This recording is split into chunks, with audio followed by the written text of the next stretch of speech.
नमस्कार, प्रखर राजपूत को देख रहे हैं आप और आज तारीख है 14 जुलाई साल 2025 और इजराइल, फिलिस्तीन, लेबनान समेत पूरी दुनिया की खबरों के साथ एक बार फिर आपके सामने हाजिर हुआ हूं। इस वीडियो में आपको बताएंगे कैसे बस एक दिन का तेल अब गजा के अंदर बचा। इसके बाद जितने भी हॉस्पिटल है वो तमाम हॉस्पिटल बंद हो जाएंगे।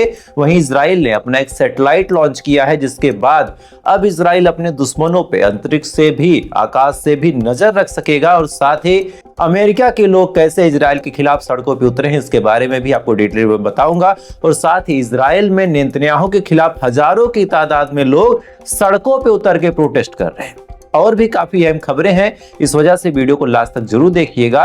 और बिना किसी देरी के, इससे पहले कि आपको पहली खबर बताऊं, अगर आप चैनल पे नए हैं एक काम कर लीजिए, वीडियो को आप लाइक कर सकते हैं, लाइक कर लें, चैनल को सब्सक्राइब कर सकते हैं, सब्सक्राइब कर लें। ये दोनों चीज अगर आप नहीं कर सकते हैं, फिर भी आपसे यही इल्तिजा है कि कमेंट में फिलिस्तीन के लिए दुआ जरूर कर दें।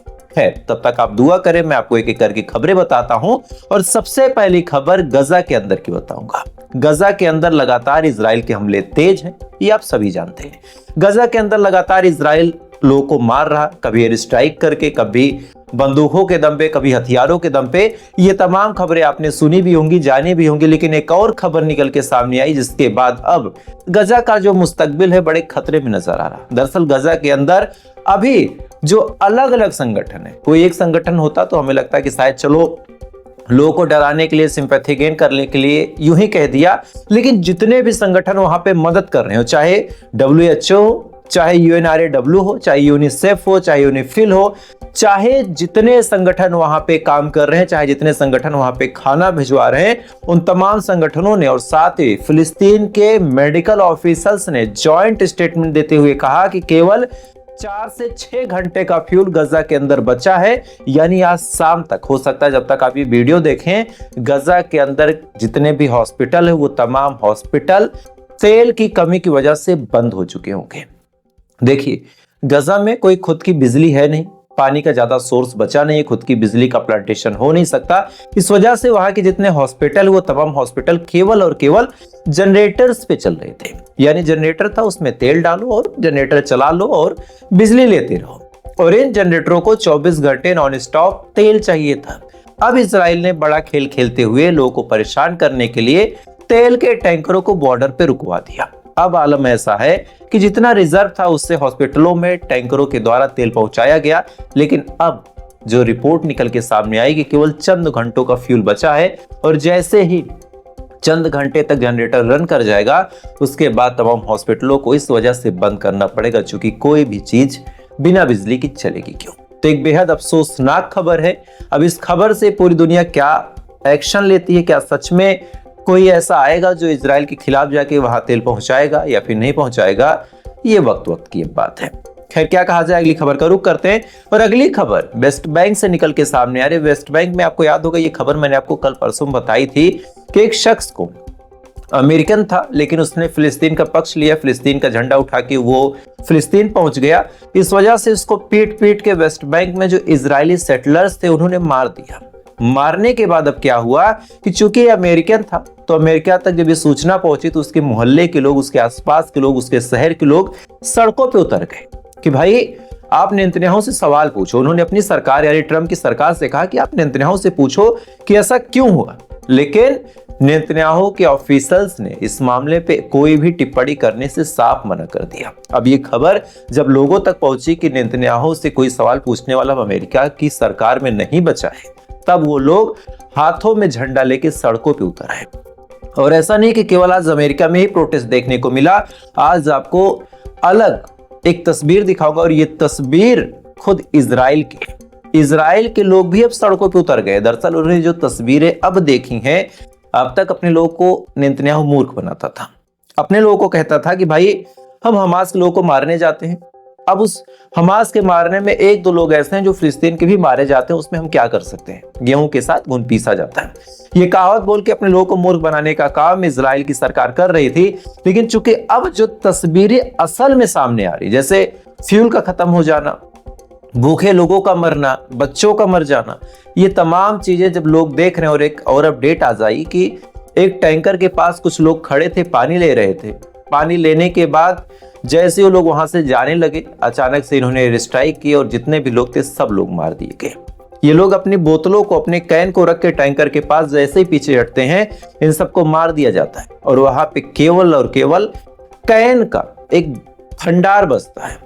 हजारों सैकड़ों कैन वहां पे रखे थे। अब वो तस्वीर जब सोशल मीडिया पे वायरल हुई, तब इस तस्वीर ने लोगों का कलेजा छीलने का काम किया। आज नेतन्याहू के खिलाफ उसकी ही सरकार में, उसके ही देश में लोग प्रोटेस्ट कर रहे हैं।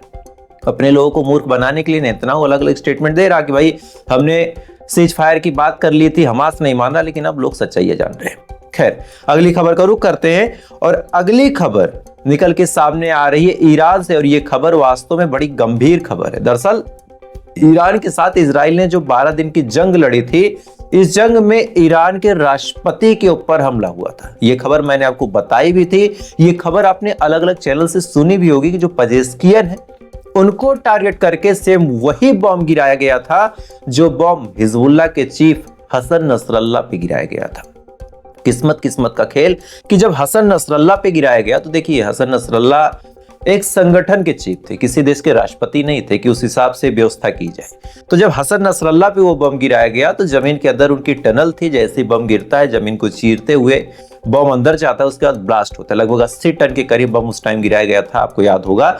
सेम पैमाने का बम, सेम तरीके का बम इजराइल पजेश्कियन के भी बंगले पे गिराता है। लेकिन जैसे ये बम गिराया जाता है, फौरन धमाका होता है, कुछ चोट इनको लगती है। अब इजराइल का प्लान था कि जैसे इनको चोट लगेगी, चूंकि इजराइल को पता था कि ईरान के जिस सेफ हाउस में ये है उसको बख्तरबंद बम से नहीं उड़ाया जा सकता, तब इजराइल का प्लान था कि जैसे ही ये निकलेंगे घायल होके, फौरन हम इन पे एयर स्ट्राइक कर देंगे। अब ये बात ईरान को भी पता थी। ईरान को भी इजराइल की मोडस ऑपरेंडी पता है कि इजराइल काम कैसे करता है। जैसे ही हमला हुआ, ईरान के सिक्योरिटी गार्ड ने अपने राष्ट्रपति को बचाने के लिए सबसे पहले ब्लैकआउट कर दिया, यानी सबसे पहले लाइटें काट दी। जैसे ही लाइट काटी, चारों तरफ अंधेरा हो गया। आईएफ के जो पायलट्स वहां पे जहाज उड़ा रहे थे, उनको कुछ दिखाई नहीं। उसके बाद पजेश्कियन को जैसे तैसे करके वहां से निकाला गया। तो ये खुफिया विभाग जो काम कर रहा था ईरान का, उसको पता था कि क्या क्या चीजें इजराइल कर सकता है और यहीं से इजराइल का हमला पूरी तरीके से बर्बाद और फेल हुआ। खैर, अगली खबर का रुख करते हैं और अगली खबर निकल के सामने आ रही कि इजराइल ने अब ईरान से निपटने के लिए एक ड्रोन बनाया। इस ड्रोन का नाम ड्रोन 1 है। ये ड्रोन अब सक्सेसफुली लॉन्च भी हो चुका है और कायदे से कहा जाए तो ये ड्रोन भी नहीं है, सैटेलाइट है। सैटेलाइट का नाम 11 ड्रोन 1। ड्रोन नाम से आप कंफ्यूज मत होइएगा, एक सैटेलाइट है। और कल यानी रविवार के दिन इस सैटेलाइट को सक्सेसफुली एयर स्पेस में भेजा गया। भेजने के बाद अब इसको कभी ईरान के ऊपर भेजा जाएगा, कभी हमास के ऊपर भेजा जाएगा, कभी लेबनान पे भेजा जाएगा। यानी अब इस ड्रोन या फिर इस सैटेलाइट ही कहना सही होगा, ड्रोन तो इसका नाम है। इस सैटेलाइट के जरिए ईरान के खुफिया ठिकानों पे नजर रखेगा इजराइल। क्योंकि अब तक ये अमेरिका के भरोसे बैठा था, ये चीज इसको समझ नहीं है। इसको लगा कि भाई अपना होना चाहिए। इसके बाद ये हमास की मूवमेंट पे भी नजर रखेगा, ये हिजबुल्लाह पे भी नजर रखेगा। ये तमाम काम ऐसे करेगा जो चीजें अब तक छुप छुपा के इजराइल के साथ ये लोग कर रहे थे। खैर, कायदे से अगर कहा जाए तो इजराइल के लिए एक बड़ी जीत है। अब अगर ईरान भी ऐसा कुछ लॉन्च करता है तो तस्वीरें काफी हद तक बराबर हो जाएंगी। तो आज की ये बड़ी खबरें थी। इन खबरों के बारे में आपकी क्या राय है, कमेंट कीजिएगा। और अगर आपको मेरी अपडेट्स पसंद आती हो, मेरे खबरों के बताने का तरीका आपको पसंद आता हो, तो वीडियो को लाइक कर ले, चैनल को सब्सक्राइब करके अपना प्यार दे दें। थोड़ी देर बाद आपसे फिर मुलाकात होगी इजराइल, फिलिस्तीन, लेबनान समेत पूरी दुनिया की खबरों के साथ। तब तक आप अच्छे रहे, खुश रहें, ऊपर वाला आपकी हिफाजत करे।